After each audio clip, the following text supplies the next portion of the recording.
और बड़ी खबर आ रही है, अजीत पवार की मौत के बाद उनकी पार्टी एनसीपी में अब खींचतान मची हुई है। सूत्रों के मुताबिक अजीत पवार गुट इस वक्त दो खेमों में बटा हुआ है। एक गुट महायुति के साथ बने रहने के पक्ष में है, जबकि दूसरा शरद पवार के साथ जाना चाहता है। प्लेन हादसे में देखिए, अजीत पवार की मौत से पहले फरवरी के दूसरे हफ्ते में दोनों गुटों के एक होने की अटकलें तेज थीं, खासकर पुणे और पिंपरी चिंचवड़ के नगर निगम चुनाव साथ लड़ने के बाद। लेकिन अजीत पवार के निधन के बाद सियासी गणित अब बदलता हुआ दिख रहा है और अंदर खाने ही अब एनसीपी दो गुटों में, दो धड़ों में बढ़ती हुई यहां पर नजर आ रही है, जिसमें एक गुट का यह कहना है कि वो महायुति के साथ जाएंगे, यानी कि जो मौजूदा सरकार है उसके साथ जाएंगे, और एक गुट का यह कहना है कि वो वापस अपने मूल स्वरूप में शरद पवार के साथ लौटते हुए नजर आएंगे, यानी कि अजीत पवार के चाचा शरद पवार के साथ जाने की बातें भी अब लगातार निकलकर सामने आ रही हैं। अब देखिए किस तरीके से प्लेन हादसे में, प्लेन क्रैश में अजीत पवार की यहां पर मौत हुई थी और उसके बाद सवाल यही उठने लगे थे कि अब आखिर कमान कौन संभालेगा। अजीत पवार के दो बेटे भी यहां पर हैं,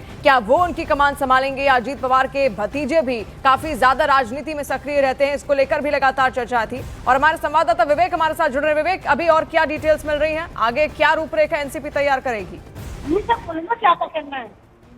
देखिए, आपको बताना चाहेंगे कि अब जो खबरें सामने आ रही है उसमें अजीत पवार फैक्शन की तरफ से जो सूत्रों से जानकारी मिल रही है कि वो जल्द ही एक जो चिट्ठी है वो महाराष्ट्र के सीएम देवेंद्र फडणवीस लिखने वाले हैं और उनसे मांग की जाएगी कि जो पोर्टफोलियो अजीत पवार के पास थे वो पोर्टफोलियो एनसीपी ही के जो विधायक है उनको और एनसीपी की पार्टी को मिलना चाहिए। आपको बताना चाहेंगे कि अजीत पवार के पास 3 जो है उनके परमानेंट पोर्टफोलियो थे, 2 उनके पास एडिशनल चार्जेस थे, जिसमें फाइनेंस, स्पोर्ट्स और प्लानिंग, ये 3 जो इम्पोर्टेंट है वो अजीत पवार के पास थे। अब अजीत पवार के निधन के बाद उनकी पार्टी पूरी कोशिश करेगी यही जो पोर्टफोलियो उनके साथ ही रहे, उनके पास ही रहे। तो यही जो सूत्रों से जानकारी मिल रही है कि आज जो है वो एक उनकी पत्नी का नाम भी बार बार सामने आ रहा है कि अब वो शायद हो सकता है कि डिप्टी सीएम का जो पद है उनको यहाँ पर मिल जाए, और बारामती से वो चुनाव भी लड़ रहे हैं, उसको लेकर क्या डिटेल?